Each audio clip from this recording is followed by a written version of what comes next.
मैं आपको ये याद दिला दूं, आपको कंपाउंड्स दिए जाएंगे, आपको पता करना है कि ये ऑप्टिकली एक्टिव है कि नहीं है।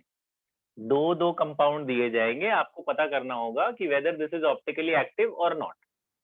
तो ऑप्टिकली एक्टिव यानी लास्ट क्लास में हमने जो किया था, मैं आपको एक बार याद दिला दूं कि ऑप्टिकली एक्टिव कोई कंपाउंड तभी होता है when the compound has one और मोर कायरल कार्बन एटम। अगर उसके पास एक भी कायरल कार्बन है तो then the compound is optically active, मतलब वो लाइट को रोटेट करा सकता है। जैसे मेरे पास एक कंपाउंड दे दिया इन्होंने, अब वो कंपाउंड कैसा भी बना के दे सकते हैं, वो ऐसा भी दे सकते हैं CH3 CH2 CHBr CH3। अब मुझे एक कंपाउंड दे दिया, बोला कि भाई चेक करो ये, और एक और दे दिया CH3 CH2 CH3 CH2Br, ये दे दिया। और मुझे बोला कि बताओ इन दोनों कंपाउंड में से कौन ऑप्टिकली एक्टिव है और कौन नहीं है। दो कंपाउंड है आपको दिख रहे हैं, एक है आपका एक मिनट में camera, this is 2 bromobutane and this is 1 bromobutane. So out of 2 bromobutane and 1 bromobutane which is optically active?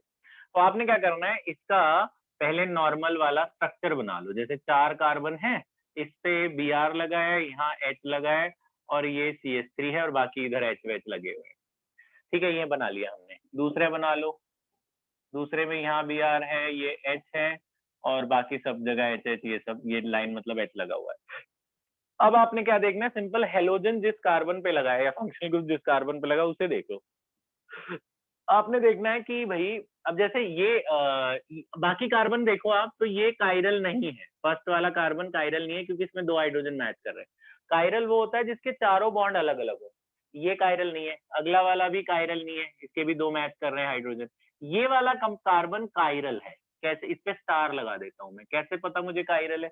आप देखो इसके चारों बॉन्ड अलग अलग है, एक जगह हाइड्रोजन लगा है इस कार्बन पे, एक Br, एक CH3, और चौथी जगह पे ये पूरा लगा है। ये क्या है? This is C2H5।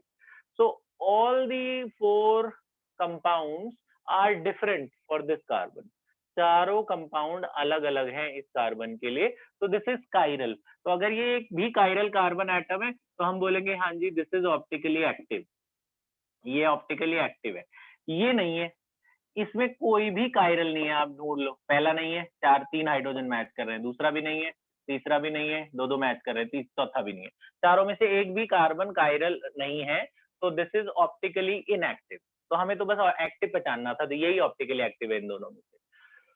तो कशिश ने पूछा कि वो रेसिमिक मिक्सचर बता दो। रेसिमिक मिक्सचर क्या होता है कि बच्चा जैसे एक तो ये कंपाउंड, जैसे ये कार्बन है, इसके बाहर 4 चीजें लगी, जैसे फ्लोरीन, क्लोरीन, ब्रोमीन, आयोडीन, 4 चीजें लगी है।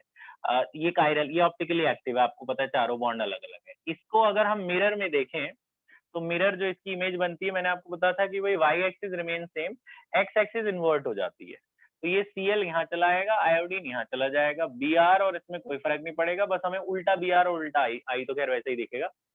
तो ये दो जो कंपाउंड्स बने हैं, जिसमें जो लेफ्ट तरफ है, इस ये जो मिरर के इस तरफ, राइट तरफ जिस तरफ हम खड़े हैं, उसको डेक्स्ट्रो कंपाउंड बोलते हैं, और राइट इधर वाले को, जो इमेज वाली तरफ है, उसको लिवो बोलते हैं। ये मिरर है। तो ये दोनों जो कंपाउंड है, दे आर कॉल्ड इनैंशोमर्स। इन्हें इनैंशोमर्स कहते हैं। इनैंशोमर्स क्या होते हैं? जो एक दूसरे के ऊपर सुपर इम्पोज ना करे, जो एक के ऊपर दूसरा सुपर, जैसे हमारा ये वाला हाथ और ये वाला हाथ इनैंशोमर है, अगर हम एक के ऊपर एक ऐसे रखें तो सुपर इम्पोज नहीं कर रहे, सुपर इम्पोज नहीं कर रहे, एक हाथ दूसरे हाथ को छुपा नहीं पा रहा पूरी तरह।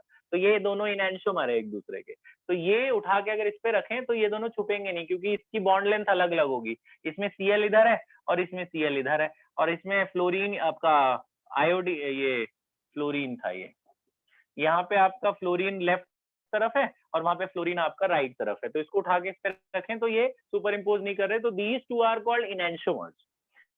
अब रेसिमिक मिक्सचर जो बनता है, अगला कंपाउंड है रेसिमिक मिक्सचर, जो लास्ट क्लास में बताया था, वो ये होता है बेटा, इन्हीं दोनों का अगर हम एक ऐसा सॉल्यूशन लें जिसमें 50% ये वाले मॉलिक्यूल और 50% ये वाले मॉलिक्यूल डाल के मिक्स करके बनाए, तो उसको हम रेसिमिक मिक्सचर कहते हैं।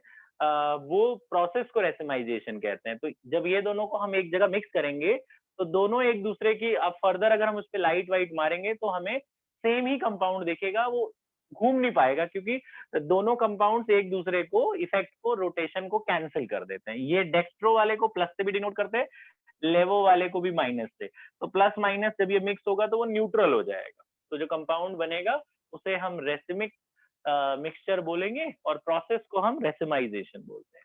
ठीक है, तो आपके लिए अभी आज का जो क्वेश्चन है वो क्या है, अब एनसीईआरटी में है, ये जाएंगे, आपको जस्ट बताना है कि वो ऑप्टिकली एक्टिव है कि नहीं है, एक बात। तो आप क्या देखना सिंपली कि भैया दोनों में से किसके पास कायरल कार्बन है, जिसके पास कायरल कार्बन होगा वो ऑप्टिकली एक्टिव, जिसके पास नहीं होगा वो इनएक्टिव, एक बात। दूसरी, जैसे मुझे कोई कंपाउंड दे दिया जाए, जैसे यही कंपाउंड मुझे दे दिया, एक ना स्ट्रक्चर होता है उसे कहते हैं वेज डैश स्ट्रक्चर, आपसे बोलेंगे वो भी बनाओ। मैं आपको बता देता हूँ ये कैसे बनाते हैं। आपको कोई कंपाउंड देंगे और बोलेंगे एक तो चेक करो कि ऑप्टिकली एक्टिव है कि नहीं, दोनों कंपाउंड दो दो होंगे, आपको चेक करना है कि भैया ये ऑप्टिकली एक्टिव है कि नहीं है। फिर बोलेंगे इसको आप वेज डैश स्ट्रक्चर में बना के भी दिखाओ, कौन दोनों में से उसी को बनाना है जो ऑप्टिकली एक्टिव है, जो इनएक्टिव है उसे नहीं बनाना। तो वेज डैश स्ट्रक्चर का क्या होता है, कैसे बनाते हैं, तो वो कहता है कि 2 डायमेंशन में, यानी कॉपी के अंदर आपको, कॉपी के अंदर आप 3D स्ट्रक्चर कैसे दिखाओगे, जैसे मुझे इसे दिखाना है। तो उसने बोला कि 3D में क्या होता है कि एक हमारी तरफ आ रहा होता है, जैसे इसके 4 बॉन्ड है, इसके 4 बॉन्ड है, कार्बन के 4 बॉन्ड है। तो 4 में से ऐसा होगा कि भैया एक हमारी तरफ आ रहा होगा, एक इधर जा रहा होगा, अंदर की तरफ जा रहा होगा, एक लेफ्ट में होगा, एक राइट में होगा। तो उन्होंने कहा लेफ्ट और राइट वाले को तो मत छेड़ना, इन दोनों में से, इन दोनों में से, जैसे अब ये लेफ्ट और राइट को कुछ नहीं करना, लेफ्ट और राइट वाले में आपको कोई छेड़खानी नहीं करनी, जैसा है वैसे ही रहने दो, जैसा बना हुआ उसी तरह से रहने दो। तो आपने क्या करना है भाई, जैसे ये मुझे क्लोरीन और फ्लोरीन की बात करें तो वो तो कहते हैं फ्लोरीन और क्लोरीन जैसा है वैसे ही रहने दो, कोई बात नहीं। बाकी जो लगे हुए हैं उनमें जो बड़ा ग्रुप है, जैसे आयोडीन और ब्रोमीन में कौन बड़ा, आयोडीन, आयोडीन का मास ज्यादा तो उसको प्रायोरिटी देते हैं। तो मान लेते हैं कि जो बड़ा वाला साइज वाला है वो हमारी तरफ आ रहा है, तो जो 3D में हम जिसे हमारी तरफ दिखाना है उसको आप ऐसे डार्क से दिखा देना, मतलब कुछ इस तरीके से ऐसे ट्रायंगल सा बना के ना उसको शेड कर देना, मतलब डार्क डार्क दिखा देना, इस तरह से डार्क बना देना। और यहाँ दिखा देंगे आप आयोडीन, ये आप दिखा देंगे आयोडीन। तो जिसको आपने डार्क में बना के शेड करा है, इसका मतलब है वो आपकी तरफ आ रहा है। और जिसको ऐसे ऐसे ऐसे जैसे अर्थिंग वाला साइन बनाते हैं ना हम लोग फिजिक्स में, बचा कौन, ब्रोमीन, ब्रोमीन मैंने उधर दिखा दिया, ऐसे अर्थिंग जैसा साइन दिखा, इसका मतलब है वो अंदर की तरफ जा रहा है। तो ये इनटू ये पेज के अंदर है और जो डार्क वाला ये पेज के बाहर है, बाकी जो दोनों है वो नॉर्मल तरीके से आप बना सकते हो। तो जनरली जो प्रायोरिटी वाला ग्रुप है उसको बाहर की तरफ दिखा देना, और जो जो लीस्ट प्रायर है, चारों में से ऐसे भी देख ले, जो लीस्ट प्रायर है उसे अंदर भी दिखा सकते हो। तो वैसे हमने इसको अंदर दिखा दिया और आयोडीन बड़ा था तो उसको बाहर दिखा दिया। तो आपको हेज डैश स्ट्रक्चर या वेज डैश स्ट्रक्चर अगर इधर बनाना है तो आपने इस तरह से बनाना है, ठीक है, एक डार्क एक डॉटेड, बाकी नॉर्मल। नॉर्मल का मतलब ये दोनों हॉरिजॉन्टल है, वो दोनों वाई एक्स एक्सिस की तरफ है, एक इधर एक इधर। तो आप आ जाइए, रिकॉर्डिंग पॉज कर दे बेटा। तो अब जो मैं आपको बता रहा हूँ ये इंपॉर्टेंट केमिकल रिएक्शंस हैं बच्चे, इंपॉर्टेंट केमिकल रिएक्शंस या important chemical properties. Chemical properties हमने स्टार्ट कर दिया था बहुत पहले ही, जो SN1 SN2 है वो केमिकल प्रॉपर्टीज का ही हिस्सा था। अब आज जो करेंगे ये आपके काम आएंगी इस चैप्टर में कन्वर्जन्स वगैरह करने पे, तो इनको रिएक्शंस को याद कर लेना। तो प्रिपरेशन आपने करी थी, 4-5 प्रिपरेशन थी हेलो एल्केन की, उसके बाद रिएक्शंस यहाँ से स्टार्ट होती है। सबसे पहली प्रिपरेशन है, सबसे पहली केमिकल प्रॉपर्टी है preparation of Grignard reagent. Grignard एक रिएजेंट होता है, ग्रिग्नार्ड रिएजेंट, ये एक बड़ा इंपॉर्टेंट केमिकल कंपाउंड है जो आगे आपको बहुत सुनने को मिलेगा अगले चैप्टर्स ऑनवर्ड्स। ग्रिग्नार्ड रिएजेंट इस चैप्टर में बनाया जाता है। ग्रिग्नार्ड रिएजेंट होता क्या है, बनता कैसे, वो देखो। व्हेन हेलो एल्केन्स, ध्यान तो सुनना, लिखने की जरूरत नहीं है, when halo alkanes react with magnesium, जब हेलो एल्केन को हम मैग्नीशियम के साथ रिएक्ट कराते हैं, ये हेलो एल्केन है, ये बेंजीन के लिए एप्लीकेबल इसमें नहीं है। हेलो एल्केन को जब हम मैग्नीशियम से रिएक्ट कराते हैं in presence of dry ether, ether आपको पता है एक फंक्शनल ग्रुप है, उसका ड्राई फॉर्म इसके साथ रिएक्ट कराते हैं तो ड्राई ईथर क्या करता है, इनके बीच के बॉन्ड को तोड़ देता है। मैग्नीशियम के पास 2 इलेक्ट्रॉन फ्री होते हैं, तो मैग्नीशियम के दोनों इलेक्ट्रॉन क्या करते हैं, जब ये ड्राई ईथर इनके बीच के बॉन्ड को तोड़ेगा तो मैग्नीशियम के 2 इलेक्ट्रॉन एक R के साथ इलेक्ट्रॉन शेयर कर लेते हैं, एक X के साथ शेयर कर लेते हैं। तो the compound so form, this compound is called Grignard reagent. ये एक इंपॉर्टेंट कंपाउंड है ग्रिग्नार्ड रिएजेंट। ये बहुत सारे कंपाउंड्स में सिंथेसिस के लिए इस्तेमाल होता है। अच्छा, अब ग्रिग्नार्ड रिएजेंट बनाते समय एक बात नोट करनी है, आपके पीछे एक्सरसाइज में एक 1 मार्क का क्वेश्चन है। क्वेश्चन सुनिए, क्वेश्चन कहता है कि during preparation of Grignard reagent why it should be removed या why it should be free from any traces of moisture। Moisture के एक भी ट्रेस, एक भी पार्टिकल, एक भी कण यहाँ नहीं रहने चाहिए जब हम ग्रिग्नार्ड रिएजेंट बनाते हैं, इसलिए ड्राई ईथर का इस्तेमाल किया। पानी नहीं रहना चाहिए। तो बोलते हैं भाई पानी रहेगा तो क्या होगा, तो देखो अगर ग्रिग्नार्ड रिएजेंट बनाते समय आपके पूरी रिएक्शन में कहीं भी पानी आ गया, गलती से मॉइस्चर अभी आ गया, तो नहीं बनता ग्रिग्नार्ड। तब क्या होगा, तो Grignard reagent is very reactive towards the source of proton. ये सब मैं बाद में लिखवा दूंगा, अभी सुन लो। When Grignard reagent is very reactive towards this, water में से निकलता है प्रोटॉन H+ और OH-, इसे प्रोटॉन कहते हैं।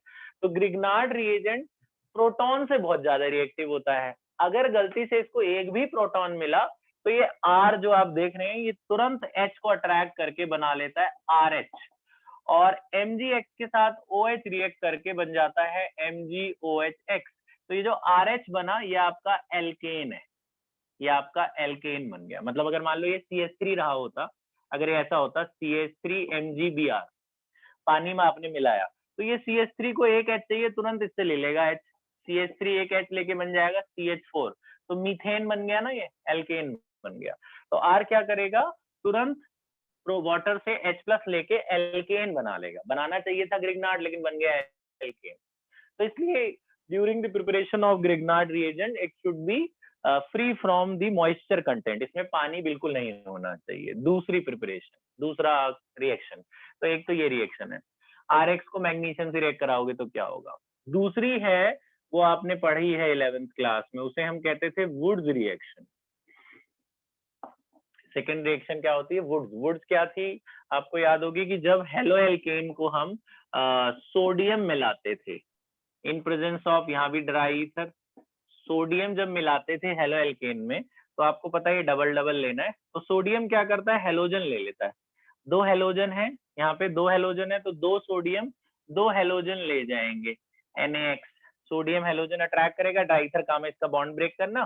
तो अब जब 2 हेलोजन ले गए तो 2 R बच गए, एक R और दूसरा R, वो दोनों आपस में बॉन्ड बना लेंगे, है ना। आपको याद होगा कि जितना भी कंपाउंड होता है उसका डबल हो जाता था ग्रिग्नार्ड में, है ना। ये आपका एल्केन बन गया, यहाँ भी यहाँ एल्केन बन गया। एग्जाम्पल याद दिला दें आपको, जैसे CH3Br है, उसमें आपने सोडियम मिला दिया ड्राई ईथर के प्रेजेंस में, 2 ले लेना, तो 2 Na और 2 Br, NaBr बाहर हो जाएगा। अब बच जाएंगे 2 CH3, एक CH3 और दूसरा CH3, दोनों के पास फ्री इलेक्ट्रॉन है, वो जो Br वाला टूटा है, दोनों अपने इलेक्ट्रॉन को शेयर कर लेंगे।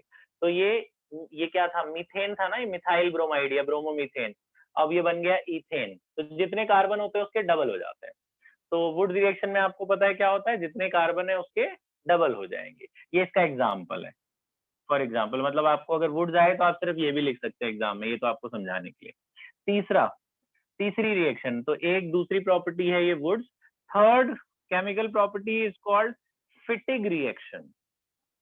फिटिग रिएक्शन, ये था वुड्स रिएक्शन। अगली है फिटिग, FITTIG, फिटिग। फिटिग रिएक्शन क्या होती है, Fittig reaction is applicable for benzene. अगर मेरे पास बेंजीन वाला हेलोजन है, यानी कि हेलो बेंजीन इसे बोलते हैं, हेलो बेंजीन, ये अल्काइल हैलाइड है या हेलो एल्केन है, ये एल्केन के लिए एप्लीकेबल है, यहाँ लिख लेना हेलो एल्केन बाद में, और ये है हेलो बेंजीन। तो हेलो बेंजीन में भी अगर आप सोडियम मिलाते हैं, 2 सोडियम ड्राई ईथर के साथ, हेलो बेंजीन में 2 सोडियम मिलाते हैं, और ये भी डबल कर लेना ड्राई ईथर के साथ, तो वो भी यही मैकेनिज्म फॉलो करेगा। 2 सोडियम का काम है ये NaX ले जाना, 2 X निकलेंगे तो 2 NaX बाहर हो जाएगा, 2NaX बाहर हो गया। अब जो बच गए यहाँ 2 बेंजीन बच गए, वो दोनों बेंजीन आपस में, एक बेंजीन, इस 2 हेलोजन है ना, 2 हेलोइल बेंजीन है, तो दोनों बेंजीन आपस में बॉन्ड बना लेंगे। 2 बेंजीन जो आपस बचे हैं वो आपस में बॉन्ड बना के कुछ कंपाउंड जो बनाएंगे वो कुछ ऐसा बना लेंगे। तो दोनों बेंजीन, यहाँ से हेलोजन टूटा था तो यहीं से उनकी खाली जगह बची है, वो दोनों आपस में इलेक्ट्रॉन शेयर करके 2 बेंजीन मिक्स हो जाएंगे। This is called diphenyl. 2 benzene बन गए, एक को फिनाइल बोलते हैं, 2 बेंजीन मिक्स हुए तो उसे बोलते हैं डाइफिनाइल या बाइफिनाइल। तो इसे कहते हैं फिटिग रिएक्शन। ये आपकी है फिटिग रिएक्शन। फिर फोर्थ रिएक्शन का नाम है वुड्स फिटिग रिएक्शन। वुड्स फिटिग रिएक्शन, ये क्या है? वुड्स फिटिग क्या है, ध्यान से सुनिए। वुड्स फिटिग, अब देखो एक नाम इसका ले लिया, एक इसका ले लिया, तो ये दोनों मिक्स करके एक नई रिएक्शन बनी वुड्स फिटिग। तो यही रिएक्शन में भी होता है। मतलब जैसे आपके पास यहाँ 2 हेलो एल्केन है और इस वाले के पास फिटिक के पास 2 बेंजीन वाले एल्केन होते हैं, 2 हेलो बेंजीन है। तो आप क्या करते हैं वुड्स फिटिक वाले, कि एक कंपाउंड इसका लिया, एक कंपाउंड इसका लिया, मतलब एक लेते हैं हेलो एल्केन और एक लेते हैं हेलो बेंजीन, एक बेंजीन वाला और एक एल्केन वाला, ये दोनों लिए, और 2 सोडियम ही मिलाने हैं in presence of dry ether, सब कुछ सेम चलेगा।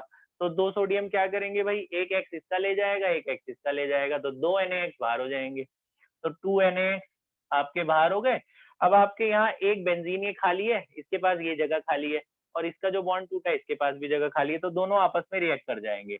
मतलब बेंजीन के ऊपर क्या लग जाएगा, बेंजीन के ऊपर आगे लग जाएगा R। तो वही मैकेनिज्म फॉलो हुआ सेम जो इनमें होता था, इनमें होता था, बस ये क्या है, एक वुड्स का लिया है, एक फिटिक का लिया है, तो जो नई रिएक्शन बनी उसका नाम इन्होंने दे दिया वुड्स फिटिक रिएक्शन। तो ये है fourth chemical property. Fifth chemical property सुनिए। फिफ्थ केमिकल प्रॉपर्टी शायद आपने पिछले साल भी करी है, उसका नाम था डिहाइड्रोहेलोजनेशन। डिहाइड्रोहेलोजनेशन, डिहाइड्रोहेलोजनेशन या बीटा एलिमिनेशन रिएक्शन। डिहाइड्रोहेलोजनेशन या बीटा एलिमिनेशन आपको याद होगी। इसमें क्या होता था कि अगर मेरे पास एल्काइल हैलाइड है, जैसे ये है एल्काइल हैलाइड CH3CH2Br, ठीक है, CH3CH2Br, और मैं इसमें मिलाता हूँ एल्कोहलिक KOH। आपको याद होगा पिछले साल थी ये।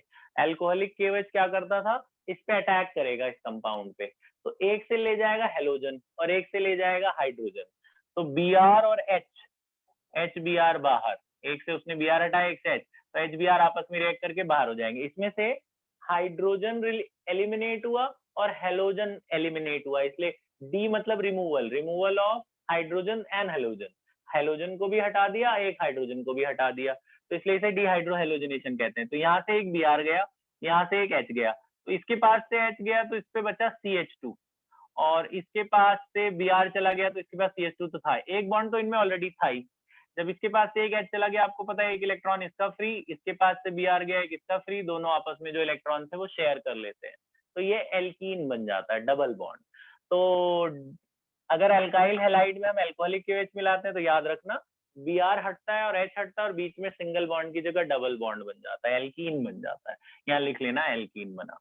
सिक्स्थ केमिकल रिएक्शन, अगर हमारे पास, ध्यान से सुनना, in presence of in aqueous KOH।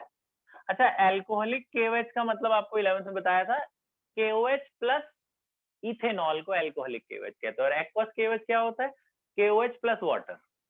तो अब अगर यही कंपाउंड है CH3CH2Br और उसमें हम मिला दिया हमने एक्वस KOH, तो एक्वस KOH मिलाने से क्या होता है आपको याद होगा, एक्वस KOH क्या करता है, ये खुद भी आयोनाइज हो जाता है, मतलब K अलग OH अलग, तो K जो है वो Br को खींच लेगा, तो K ने Br को खींचा तो KBr आपका बाहर हो गया, K ने Br को अट्रैक्ट कर लिया, KBr बाहर, प्लस यहाँ से जब Br गया, यहाँ से Br गया और इसके बाद जब K हटा तो उसके बाद OH तो बचा हुआ है ना, KBr बाहर, ये OH बचा है, OH आके Br की जगह लग जाएगा, तो ये अल्कोहल बन जाएगा। तो ये जरा दोनों इसलिए साथ लिखी, एल्कोहलिक KOH में मिलाओगे तो Br और H दोनों हटते हैं, ये खुद नहीं आयनाइज होता क्योंकि अल्कोहल की प्रेजेंस में आयनाइज नहीं होता, तो ये Br और H हटेगा तो यहाँ डबल बॉन्ड रहेगा, लेकिन एक्वस KOH मिलाओगे तो Br KBr बाहर और OH लग जाएगा यहाँ, तो एक्वस KOH से डबल बॉन्ड आता है और एल्कोहलिक KOH से आपका ये एक्वस KOH से आपका OH आता है और अल्कोहलिक KOH से डबल बॉन्ड आता है, ये याद रख लेना। अच्छा, एक नोट करके रिएक्शन का नाम है, मैं लिख देता हूँ नोट, इसे ये रूल है, इसे कहते हैं सेजिफ रूल। सेजिफ रूल। अब ये सेजिफ रूल क्या चीज है वो सुनिए ध्यान से, यहाँ पे ना 2 लाइनें छोड़ देना, मैं रूल लिखवा दूंगा। सेजिफ रूल क्या कहता है ये लास्ट बता देता हूँ यहाँ तक। सेजिफ रूल कहता है this is applicable for beta elimination reaction. अगर वो क्या कहता है कि अगर आपके पास एक बड़ा एल्काइल हैलाइड है, ध्यान से सुनना, और कहीं बीच में हेलोजन लगा हुआ है, जैसे सेकंड वाले पे हेलोजन लगा हुआ है Br, ठीक है, और आपने क्या किया, उसमें मिलाया यही अल्कोहलिक KOH, आपने उसमें मिलाया अल्कोहलिक KOH, ठीक है। तो अगर आपके पास एक बड़ा एल्काइल हैलाइड है और बीच में हेलोजन लगा है, कॉर्नर पे नहीं लगा, तब ये लगेगा सेजिफ रूल। तो सेजिफ ने कहा कि अब इसमें क्या होता था कि भाई Br हटता है और H हटता है, HBr बाहर और डबल बॉन्ड आ जाता था। अब बात ये आ रही है कि भैया इसके पास भी H है और इसके पास भी H है, दोनों के पास H है, तो क्वेश्चन ये अराइज होता है कि ये वाला HBr हटाऊं कि ये वाला HBr हटाऊं। तो सेजिफ ने एक्सपेरिमेंटली करके दिखाया, मतलब कि हमारा भाई ये भी HBr हट सकता है, ये भी हट सकता है। अगर ये HBr हटेगा तो यहाँ डबल बॉन्ड लग जाएगा, और ये वाला HBr हटेगा तो यहाँ डबल बॉन्ड लग जाएगा, जहां भी हटेगा वहां पे डबल बॉन्ड लग जाएगा। तो सेजिफ क्या कहता है कि दी कार्बन चेन या दी कार्बन चेन which या the end which has large number of carbon chain, उसका H हटेगा। मतलब जैसे ये हेलोजन है, इधर भी कार्बन की चेन है, उधर भी कार्बन की चेन है, तो किधर बड़ी वाली चेन है, जिस साइड में बड़ी वाली कार्बन की चेन होगी वो अपना H जल्दी देता है, उसमें रिपल्शन ज्यादा होती है as compare to the small वाली कार्बन की चेन। तो इस वाले के पास लेफ्ट तरफ कार्बन की चेन बड़ी है, राइट की तरफ कार्बन की चेन छोटी है। आप हेलोजन को देखना, हेलोजन का लेफ्ट या राइट, तो ये वाला HBr हटेगा, वो वाला नहीं हटेगा। तो ये वाला HBr आपका हटा, तो ये बना कुछ ऐसा, ध्यान से सुनना, यहाँ से H और Br हट गया तो यहाँ डबल बॉन्ड लग गया, उस वाले H को कोई फर्क नहीं पड़ा, वो जैसा था वैसे ही रहा। तो कहने का मतलब है कि अगर अब इसका जो रिएक्शन होती है, इसमें अगर 100 कंपाउंड मॉलिक्यूल बने तो 80% ये वाले मॉलिक्यूल बनते हैं, और ये नहीं कि वो बनता ही नहीं है, वो भी बनता है, वहां से भी HBr हटेगा, लेकिन वो कम बनेंगे, वो 20% बनेंगे, वो माइनॉरिटी में गिने जाएंगे। तो कहने का मतलब है वो वाला HBr भी हटता है और वहां भी डबल बॉन्ड आता है, लेकिन उसके मॉलिक्यूल्स कम बनेंगे, 20% उसके और 80% इसके। तो आप मेजर माइनर भी करके याद रख सकते हो। तो मेजोरिटी जो होगी वो लेफ्ट वाले की है, उसने देखा, और माइनॉरिटी जो थी दूसरे वाले की भी थी, वहां से भी HBr हटा, लेकिन उसका जो कंपाउंड्स आए वो नंबर ऑफ मॉलिक्यूल्स उसके कम आए। तो आप एग्जाम में मेजोरिटी वाले को प्रेफरेंस देंगे, लेकिन जब सेजिफ रूल लिखने को आया तो आप सेजिफ रूल के हिसाब से आपको दोनों दिखाने पड़ेंगे, मेजर वाला भी और माइनर वाला भी। अब आप यहाँ तक कर लो जल्दी।